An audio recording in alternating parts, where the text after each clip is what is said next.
Welcome to our mostly unscripted and unedited podcast. I'm Paulette Kid, nutritionist. And I'm her sister-in-law and bestie, Sarah Kid. We love discussing all things related to health, including mindset, self-care, and nutrition. Join us as we share coffee, laughs, recipes, and random thoughts tossed in for good measure. You'll leave each conversation feeling motivated and with actionable strategies that you can use right away to improve your health and help you stop feeling fat, foggy, and fatigued. See you there.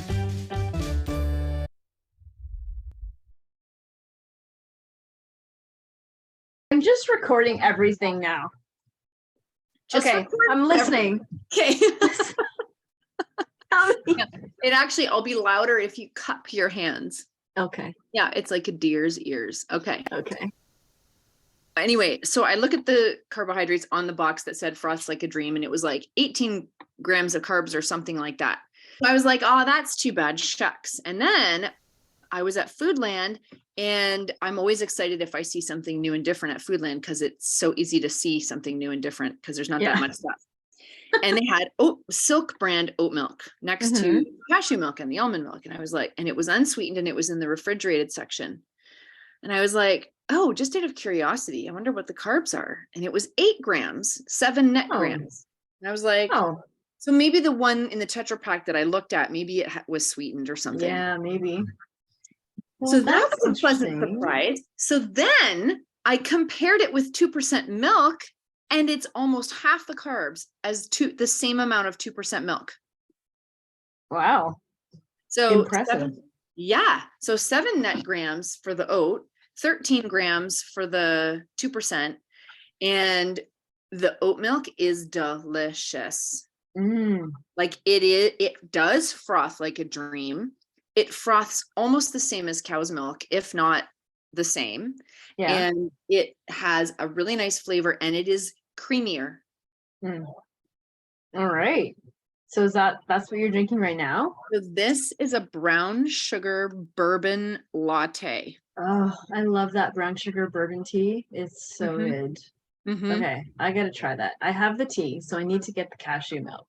I want to show it to you, but I drank so much that I'll pour it all over my computer trying to show it to you, so I can't show it to you. Okay, you know this is becoming a mini episode, right? It's going to be a mini episode. Yeah. It sounds like a mini episode. So Sarah has been on the search for the perfect low-ish carb latte and has found it. You're welcome. So now you need to try it with the fortune cookie tea, right? Oh, I have. Oh, you have. Okay. And I dare say it's better than the brown sugar bourbon. Wow. Okay. Now I do like this, but I keep trying all my other black teas because I have these black teas I've collected because I like the sound of the flavors. And then I never drink them because I'm always looking for herbal.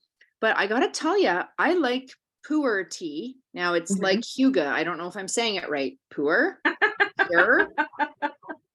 Pu'erh? I don't know. You should ask Google because I think we should know how to say that word. I think we Huga? No, the tea. Yeah. Is it Puerh or some weird thing like that? Yeah, it's like Pu'. Right. I don't know, ERH or something. But I like pu'erh tea better than straight black tea. I have learned that because it seems like all my favorite flavors from David's Tea are the pu'erh teas. So there's a chocolate hazelnut one. Delicious. Okay. Anyway, very good. I have not spent the birthday money that you sent me yet. The David's Tea money. I know. It's like I don't know. I have so much tea. So I'm trying to drink some so that I can then what's the word? So that I deserve to buy more tea. Okay, when I open my tea cupboard, stuff falls out every single time. So does mine. Yeah, of course. It's normal for us. I don't know about anybody else. Okay, let's listen to how to say the word. Ready? Okay, I'm ready. Pu'erh. Oh, pu'erh. Pu'erh. That's what he says. So it's a whole YouTube channel about how to pronounce different types of tea. Oh, that's funny. All right, there you go. Okay. Pu'erh.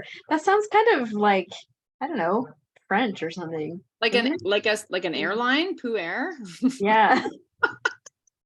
I don't know about that. This is our best episode ever. I don't think we've motivated anyone to be healthier, though, is the only thing. Okay, we gotta turn this around. Let's turn it around. Well, oat milk has nearly half the net carbs of 2% cow's milk. So Yeah. There you go. Yeah. And you could amp up the nutrition in that by adding like a little bit of collagen peptides. Oh, great sure. for your hair and your nails and your skin and your gut. So that'll be good. And what else could you do? You could add like some more fat to make it, almost like a bulletproof latte kind of thing. Right? You could maybe add a bit of whipping cream. Mm-hmm. I guess, but really, like if you're having it at night, kind of like before bed, well, maybe if you want to keep your blood sugar stabilized, like if you tend to dip too much, that could be or if you're prone to getting hungry at bedtime or wanting to snack at bedtime, it could be a good way to kind of distract yourself. I find like for me, when I have it, I find it really filling and satisfying on its own. Do you think that I need to boost the nutritional? I mean, the collagen powder would be great because you wouldn't taste it or anything like that. But in terms of adding fat to it, do you think I need to if I'm just having it as a drink? Well, maybe not. I guess I was just thinking, so there's still 7 grams of net carbs. So if you added a bit of fat, that would just kind of slow down the release of that little bit of sugar. But really, I don't think it matters that much. Okay, I see. Yeah. Okay, the bit of sugar. Mm-hmm. What am I drinking? I'm just drinking my go-to. It's Tetley Vanilla Earl Grey. Oh, nice. Yeah. So I really like black teas, probably more than herbal teas. And I also just like a plain black tea. Every once in a while, I just want like an orange pico or an Earl Grey, which I guess is a bit flavored, but it's mostly like it's not one of the super duper David's teas kind of thing. Mm-hmm. So yeah, I like that. I think probably one of my favorite David's teas is the blueberry jam. Have you had that one? I don't know because it's a black tea, right? Yeah. I tend not to like the fruity black teas. I don't gravitate to the black teas much, except for certain ones like, brown sugar bourbon sounds really good. Yeah. Or like the candy cane crush that comes out at Christmas. That one's really good. It's like a mint white hot chocolate almost. Yeah. It's really good. And so, and then of course these pu'erh teas that I yeah. But what was the question? I asked you if you had ever tried the blueberry jam. So I agree with the fruit flavored black teas. There's something about that that just doesn't appeal to me. Totally agree. And I don't know why I tried this blueberry jam one, but I tried it years ago. It's always in my cupboard because I love it so much. Like I bought a whole bunch of it. It really does taste like jam. If you can imagine drinking jam and it not being gross, that's what it tastes like. If you can imagine putting jam in your black tea and it not being gross. And not being grossed out by it. And it has dried wild blueberries in it. And so you can snack on them after you've done I've done it. I've picked them out because they're delicious. And expensive. And they're good for you. So yeah. There you go. It's like a whole snack. Like oh, I was gonna say I think there's blueberry jam tea at work because there's a bit of a work obsession with David's tea, and we kind of go through these phases where we get obsessed and we bring all our different flavors in for people to try and share, and then we have kind of a stash that we keep there. And I was just thinking, is there a blueberry jam tea there? And I haven't tried it, but I think it might be blueberry pancake tea. Oh, okay. Sounds amazing. Mm-hmm. But I don't think it is. Oh. I either I've tried it or I smelled it and the smell was enough to say, this doesn't seem like something I'd like. But maybe I should just try them because you just never know.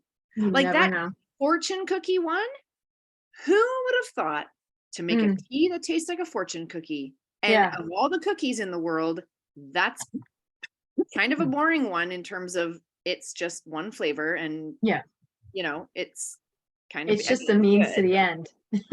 I don't know what it is. It is really good. Well, that was fun. Yeah. And this brown sugar bourbon one is nice because I don't need to add anything to it. It's really sweet out. It's like the perfect sweetness. Yep. I agree. It's very good. Maybe you could add some bourbon. Add some bourbon. Ooh, maybe. Can I see that mug again? Have I ever seen that one before? There's elephants on it. It's so cute. Well, so this one belongs to Rosie, and she has 2 of them. So her friend gave her one a few years ago. I don't know what for. It might have been a birthday. And then Rosie recently had another birthday party, and the same friend gave her the same mug and doesn't remember giving it to her. So now we have 2. So it's a nice size. So sometimes I want a bigger one. Sometimes I want a smaller one. So this is like a good mid-size.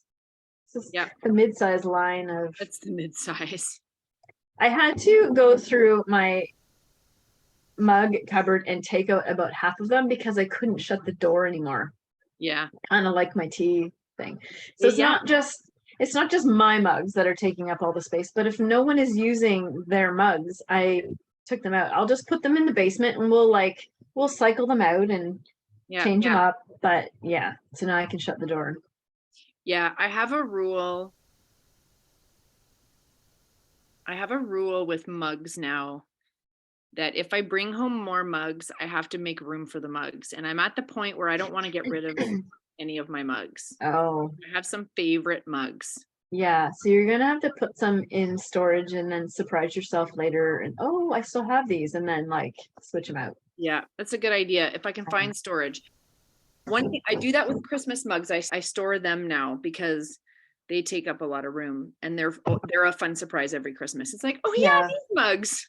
Every time. Yeah. Ooh, I have another fun health thing to share. 2 actually. So make it into the podcast too, or into a whatever. So tonight I didn't know what I wanted to eat. I didn't want the dinner. So I had leftovers and I had low carb leftovers, but I've been eating it all week in my lunch at school and I did not want to eat it again. So I came home kind of hungry without a plan. Recipe for disaster. So I texted my friend, my go-to friend who I text whenever these things happen. And even if she doesn't always answer me right away because she can't, it's always helpful to text it. So I just said, I'm in a situation where I'm hungry and I don't have something I can eat for dinner. I mean, the thing that I could eat, I just didn't want. I just didn't want it. Yeah. And I was like, I need something quick and easy and that is inspiring to me because when I get food bored, it's dangerous territory. So food bored. So I immediately went to Pinterest and just started scrolling. And I was like, oh yes, the chaffle. In your little waffle iron. In my little Dash waffle iron that I love that you gave me for my birthday. So there's all kinds of different chaffle recipes. And then you can do desserty or do meal. And I settled on pizza chaffle. So you make the chaffle. It's like fathead dough basically. And then I just put sauce, cheese, and pepperoni, which we happen to have in the fridge, on top and just baked it in the oven for 10 minutes. Okay, so you made the chaffle first, then you took it out of the waffle iron and put the stuff on. Okay. So it was good? It was delicious. It was about that big, and I am still as full can be. Yeah, that's awesome.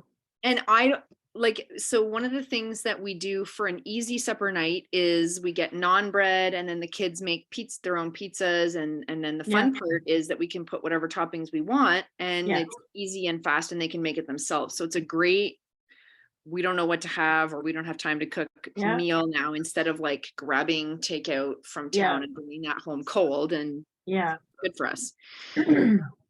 But I didn't know what I would do. Like, I know that you can do, you know, cheese in the frying pan with a pepperoni on top, but I find that almost a bit too rich.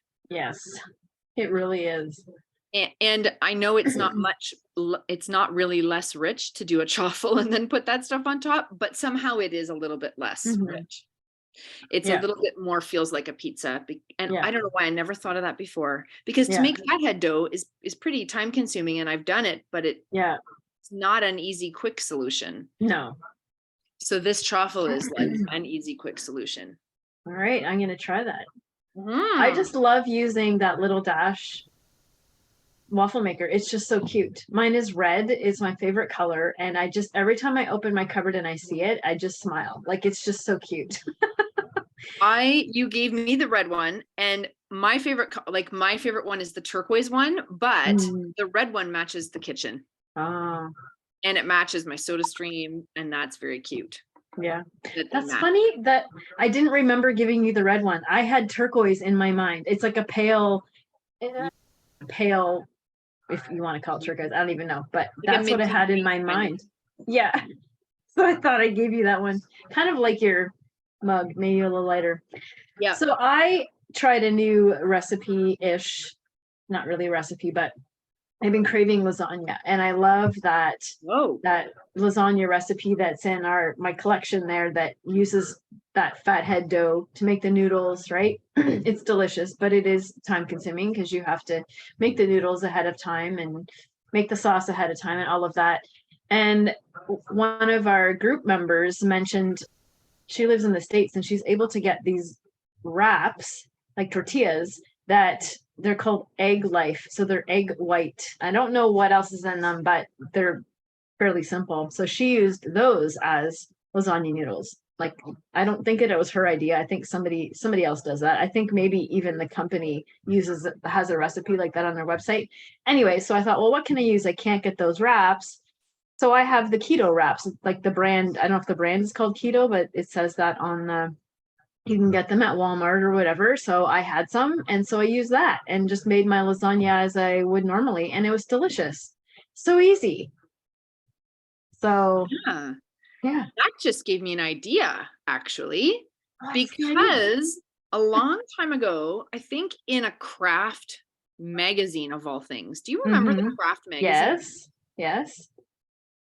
So I used to get it somehow. And then for some reason I stopped getting it, and I wanted to get it so badly that I was like trying to subscribe, and it just never worked out. And they must have stopped making them and sending them or something. But anyway, there was a recipe in there one time near the holidays for using leftover, I think, casserole, maybe not the word enchilada, maybe Mexican. I'm not sure. But anyway, it was like a layered casserole using your leftovers. So it was basically turkey. There might have been beans in it. I can't remember if there were black beans or not, but then, you know, salsa and I think sour cream and cheese, and then layered with tortillas. And you just made me think, yeah, I could make that. And obviously if there's black beans, I would substitute that out, but you could make that with the low carb tortillas. I never thought of that. It'd be delicious. Yeah, and it's a real crowd pleaser as well. Yeah. So look at all the nutrition and cooking advice we've given in this episode that we weren't even planning on doing.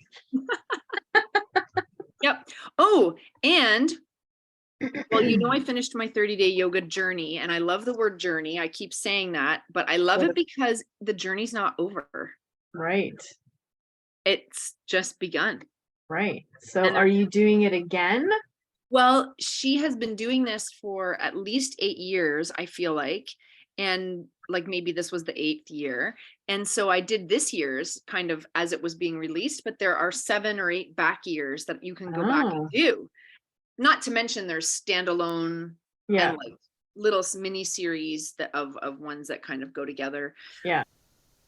And so I'm doing a new 30-day journey, and it's called, the one that I just did was called Center, and this one is called Revolution.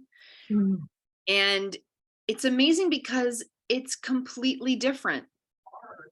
I mean, it's still yoga, so I mean, it's not completely different, but it's like so different from the other one, and I'm learning different things, and Well, that's cool. So this is yoga with Adrian, yeah, right? Okay. and I'm at the point now, like, think about how long I've been doing this. So I've been doing this probably for 36 days or so. Because when I started this journey, I had a day where I did a standalone yoga, and then I started the journey the next day, and then I missed 2 days between, like I should be on day 5, but I'm only on day 4 or something. Yeah. Anyway, what's my point? Where was I going with that? Oh, so it's only been about 36 days, and I already now, if there's a day when I don't do it, I miss it. Yeah. And then I'm so happy when I'm getting my mat out and I have like my whole little ritual that I do. Mm-hmm. And it's like a new habit that's so like fun to do. It's not like, oh, I have to do this thing. Yeah. Good for me. It's like, I That's want awesome. to do this thing that's good for me. Yeah. That's awesome. Yeah. And today I did sweat a little bit. Oh, so revolution is about sweating? I don't know if it's about sweating, but there is sweating involved. Okay. Wow. For me. Yes. Yeah. Awesome.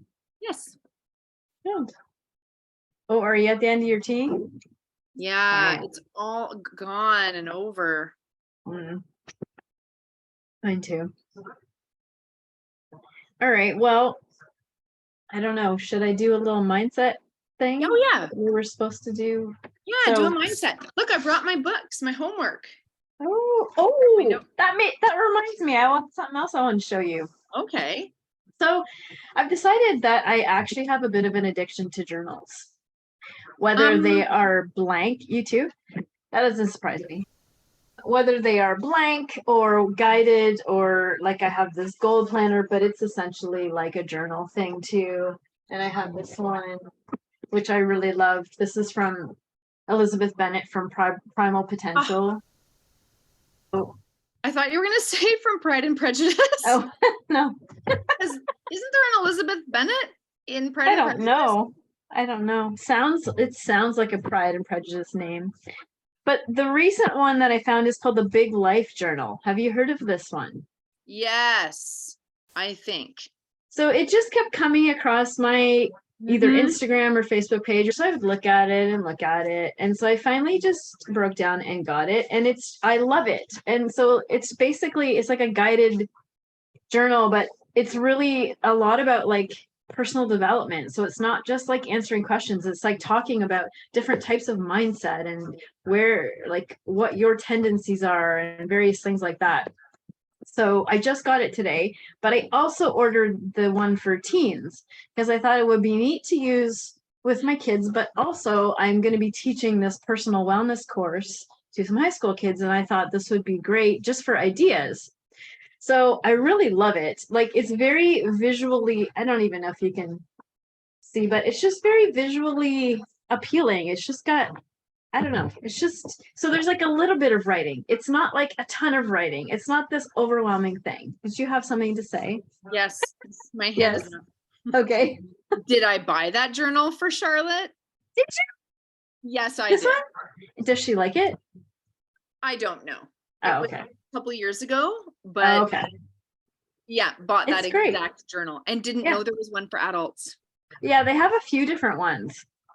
So anyways, I contacted them to see if you can buy them in bulk. So if you want to do them for a class, I don't know how much that would be because they're like, this one was like $40 ish. Somehow I got a discount on this one, like if there's some sale or whatever, but so they're not cheap, but anyways, so that's just adding to my journal collection. I think I'll probably write in that one. Yes. So what we need is a room filled with shelves, and we need tea shelf. Like, I'm talking about big shelves. Yeah. Shelf for the tea. Shelf for the mugs. I should be saying shelves plural. Shelves for the journals. Yes. And then shelves for the yarn. Yes. For me. Yes. And maybe you too. I don't know. Well, I mean, I have been known to crochet. Haven't done it lately, but and then we should have like a big area with yoga mats everywhere and big pillows for us to like relax in and meditate in. And a fireplace. Oh, of course, a fireplace. And I don't have my things lit, but fairy lights. Yeah. Sounds very hygge. It's very hygge. Candles, maybe. Oh, yes, candles. For scented candles. Yes. And some wine glasses. A shelf for wine glasses. And a shelf for wine. And for wine. Yeah. All right, well, it's settled. It's really, I'm going to picture that room next time I like need to go to a happy place. Yeah. Excellent. All right. Okay, what was I going to talk about tonight? I don't know. So the next thing in our book that we've been talking about, the 50 ways to soothe yourself without food, was about looking at the bright side in terms of, but I had a note that I was going to put that on hold for a bit because I wanted to revisit the idea of the 5-second rule and the standard operating procedures, because I was talking about it in one of the Facebook groups, in the Change Method Facebook group, and I had a few people comment on it, people who had heard it before. So I think it's good to revisit those things. Yes, so, absolutely. Yeah. So I think, so the 5-second rule. So the idea is that it's a very simple tool to stop that automatic behavior that we typically do. So Mel Robbins, that's what it is. So you can use it either to start doing something that you want to do or stop doing something that you want to stop doing. So her example was like she would have trouble getting out of bed in the morning. She was struggling with some depression, and so she had this idea that if she, turn her alarm off and she has this temptation to stay in bed, it's warm and cozy, she stops her brain from talking her into doing that, just counting backwards, 5, 4, 3, 2, 1, and jump out of bed. Like there's no more talk about it, no more decision, no deliberating. And so you can use that to get yourself out of bed in the morning to do your workout or whatever that may be. But you could also use it if you are tempted to snack after dinner and you don't want to, that's not part of your plan, your goal. And so 5, 4, 3, 2, 1, and you put the food away, or you leave the room, or you do something so that you're not going to stand there and try to talk yourself into it or out of it. There's just no more discussion. Yeah. So then this kind of goes along with the standard operating procedures, because it helps if you have decided ahead of time what your standards are in terms of implementing healthy habits, or it might be the parameters around which you're going to eat your indulgences, those cheap foods or whatever. So we often use the example of like Friday night is pizza night. Yeah. So ahead of time you're going to have pizza. It might be pizza that you make from at home, or it might be from your favorite restaurant. It's something that you love to eat, and so it's a worthy indulgence. But you decide that Friday night is the night. So if it's Wednesday night and you've had a rough day at work and you are tired when you get home and you don't have anything planned and you're tempted to eat the pizza, your brain will try to talk you into that, because you'll feel good temporarily when you eat that. It will feel comforting and all of that. But if you have this standard operating procedure, you're not going to have the pizza unless it's Friday night. So you just remind yourself, it's not Friday night. We're not having it tonight. That's like end of discussion. And it's not a punishment. You're not being mean to yourself. It's just, this is what we planned ahead of time. So we're going to stick to this promise that we made to ourselves. This is our standard. So you're going to have it in 2 days. On Friday, tonight, we'll make a different choice.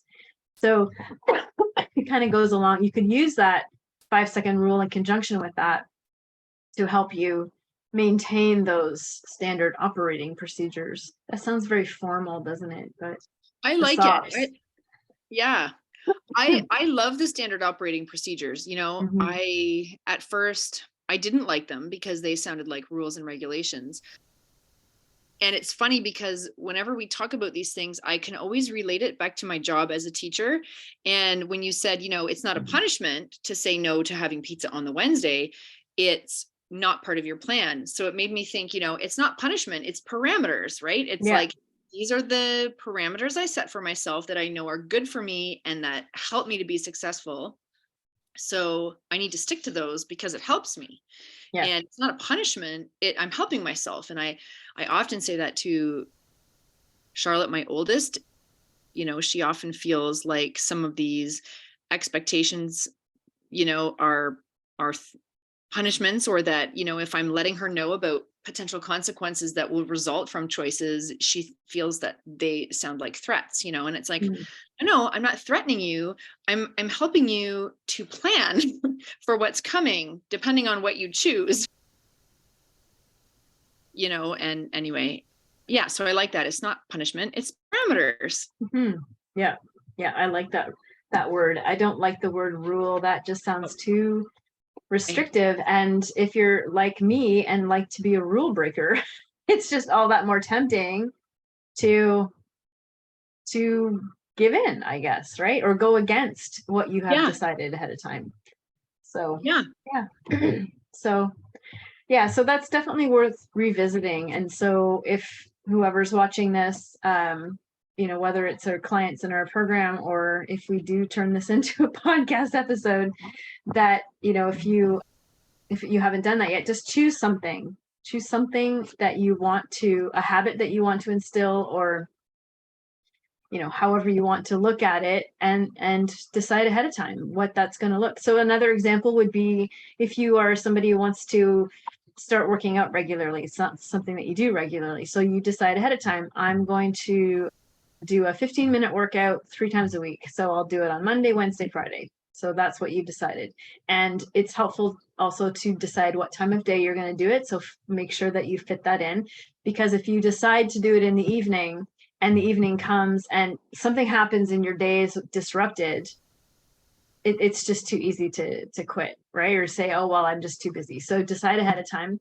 So I suggest people do it in the morning, because it's a lot. Even if you're not a morning person, it's easier to make that happen in the morning so that you're not dreading it all day as you're trying to implement this, right? So you decide Monday, Wednesday, Friday, you're doing the workout. So Monday, the alarm goes off and you're tempted to stay in bed. If your standard operating procedure is Monday morning, you do your workout, you're taking the decision out of the moment. So there's no decision here. We've already decided ahead of time. So you just get out of bed. And it might mean that you tell yourself, okay, well, I'm just going to get started. Maybe it's only 5 minutes today. And that's okay. At least you're doing the habit. Yeah. And chances are, once you get started and you do the 5 minutes, you'll just end up doing the full 15 minutes that you originally set to do. But yeah. So. Yeah. And the other thing that I love about those standard operating procedures is that we've talked about this before, but how the decision making, the constant needing to make decisions on the fly, can be so exhausting. Yes. And I mean, it's not like I just realized this, because we've talked about this before, and it's very true. But I'm really starting to notice, so since the new year, I've been really focusing on that idea of small steps and really wanting to reprioritize my own well-being over things like work. Because I know that if I overwork, I just become exhausted and depleted. But if I focus on self-care, I'm better at my job, even if I'm spending less time at it. So that is more of a holistic thing that I'm doing. I'm not doing some kind of regimented anything. I'm sticking to low carb. I'm on this yoga journey to be able to strengthen my body without hurting my back. So I'm successful, and I'm like, I reached a goal already, and I'm like on track to reach another goal. I lost where I was going with this. Oh, I found it. And so, but it's so strange having this routine of, I've got to prioritize, that time for yoga, so that it, like, rearranging my life around that new priority has actually made things a little bit easier in my brain. Like now I just know exactly what Monday is going to look like.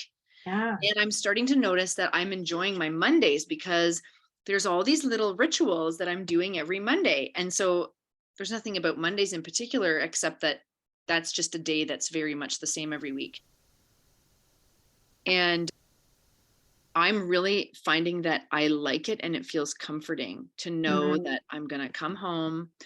I'm going to like make supper. I'm going to do yoga, and then I'm going to go to a meeting that I go to on Mondays. And then I'm going to come home in time to relax a bit before I go to bed. Like that's what my Monday's going to look like. Yeah. And it feels great. It feels so good to be in the process of executing it. And I don't have to I think part of the reason I'm enjoying it so much is I'm not making any decisions. Yes. It's all laid out for me. Yeah. I think that's a really good point. And I think that's really a really appealing characteristic of those 30-day journeys or 30-day challenges, or however you want to look at them, because you just know the next 30 days, I'm doing this every single day. It's not forever, right? When because sometimes when we start these new things, we just think long term. We think, oh, I have to do this every day for the rest of my life. No, you don't.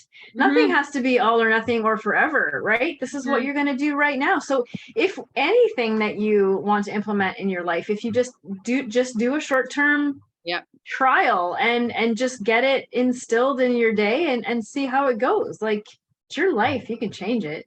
But at least you're trying, at least you're doing something and starting, right? Oh yeah. And it's so empowering to accomplish something. So having those short-term goals really builds the stamina for reaching longer goals, isn't it? Because really, isn't a long goal just a series of shorter goals attached together? Yes, exactly. Don't think of the whole thing at once. That's too much. Oh, it's way too much. It's way too much. Yeah. And then you don't end up doing anything. Well, right? Oh yeah. So. I've done that so many times. And spoiler alert, I didn't benefit from it at all. From doing nothing, not beneficial. You didn't? I've done that didn't help you reach your goal? Doing nothing? Never reached my goal doing nothing. Never. Yes. We're being sarcastic, but we've all done it. Like you live and learn. And that's the key to all of this, is anytime you try something and it doesn't work or you fail or whatever, let it be a learning lesson. Like that opportunity to learn. What did you learn about yourself? What could you do differently next time? Or what would you consider trying next time to avoid failing, or right? And like, failing is not bad. It has such a negative connotation, but it really is just a learning opportunity. I know that sounds so cliche, but it really is. So I'm like struggling to not interrupt you, because everything you're saying is like what I'm doing with my students, right? Like I'm trying to teach them, like, failing, making mistakes isn't bad, and it doesn't reflect badly on us as individuals. It doesn't characterize who we are. It's like, it's information, right? That helps us make decisions and understand ourselves, and then it helps us set goals. And that's what it is. It's information, and it's helpful to us. And I'm really wanting to, model that too in my own life. And so this is a great, like, everything you said, like, made so much sense to me, because what did I do that I had a tough week where I made some poor eating choices, and that led to it being more tough to get myself kind of back where I wanted to be. And I really focused on not letting myself go into I've already started to unravel my progress. I may as well take the whole, take the whole thing apart and just not worry about it for a while. And I really just made it about, okay, that's not exactly what I wanted to happen. What do I want to happen? Refocusing myself, looking at what I could do differently to make it better, and then just getting back on track and not spending too much time focusing on it. And then I decided to try a little experiment with myself. I was like, you know what? I keep thinking about popcorn all the time. So I'm just going to let myself have popcorn whenever I want. See if it works out. Because sometimes when you give yourself permission to do something whenever you want, you realize you don't really want to that badly all the time. Yeah. And so I was accountable. I texted my friend and said, I'm just going to see what happens if I have popcorn any evening I want to have popcorn. Yeah. And I concluded my experiment today as I realized that I basically want popcorn every night. Yeah. And it makes me want other things too. It's okay to have it sometimes, but I've Mhm. learned it's not going to work for me to Yeah. have it every day or most days. So I'm going to decide what my standard operating procedure is. Will it be that I could have it once every weekend or maybe once every other weekend or something? I'm not sure, but I want to have it sometimes, but not too often, because that doesn't help me reach my goal. Not because I don't have any willpower or I'm an emotional eater or, you know, all this negative talk. It's just, that's not what's working for me. Yeah. Yeah. So Yeah, yes, what you said was not cheesy. I love what you said about it just being information. Yeah. Like, how about we all just reframe that failure as information? It is information from which we will decide the next course of action, right? The next thing that we will do based on that. And I think sometimes, I mean, this doesn't apply in all situations or to all people, but sometimes it's just that failure, it's like we're more worried about what other people think if they see us failing and that can be really, like, if we didn't care what other people thought, if they noticed us like caving and having the donut at work or whatever, because people make comments all the time, right? Like if it was, if that didn't matter, I don't know. That's an incomplete thought in my head, but I was just thinking of that as you said it, like about how so much of failure, and maybe, yeah, I don't know. So much of failure, I think, is just, it's like the embarrassment if other people see or notice or whatever, right? Yeah, especially maybe with kids, like teenagers and right? For sure with teenagers. Yeah. And I think maybe that's not a complete thought, but that's kind of helpful because we can sort of start to wonder that what is it about failing that we are so afraid of or so inclined to think negatively about? What is it about it? Yeah. Yeah. So something to think about. Yeah. Okay. Let's do that. I think we both did start to just think about it and like. I think we did. Kind of got quiet. Stop being so deep. I'm forgetting where I am. I know. It's that journal. It's got me thinking like all of those things. Anyways, I don't know. Great. I don't know if this will be a podcast episode. It's really rambly, but it could be something. This would be like, we have a category of podcast episodes that are just random. Yes. Like really random. Hey, but helpfully random. I think so. Or randomly helpful. I do have to go in a second because I have to take Rosie to dance, but I want to say one more thing that I was thinking about. I was listening to this online course about learning about yourself, like how to know who you are. And because I'm preparing to teach this course, and that's one of the subjects I was looking for, some like fun activities I could do with the students. This course is so interesting. Like I'm learning a lot about just the fact that I don't think I really know myself fully. And I was thinking about how just like, just different relationships you have as you're growing up, and some people tell you things about yourself. And sometimes it's accurate. Sometimes it's an accurate reflection, but sometimes it's like shrouded in their own experience with their relationships. But as a kid, you take that as this caregiver or this adult in my life obviously knows me better than I do. And you internalize that. And I think that I did that a lot as a kid. And so then it was just occurring to me that I don't know if I really know who I am. So I'm going to go through this course and I'm going to answer all the questions and see what happens. So I'll be using my journal for that. But the idea behind this course is that a really key element in overall happiness in your life is actually knowing who you are.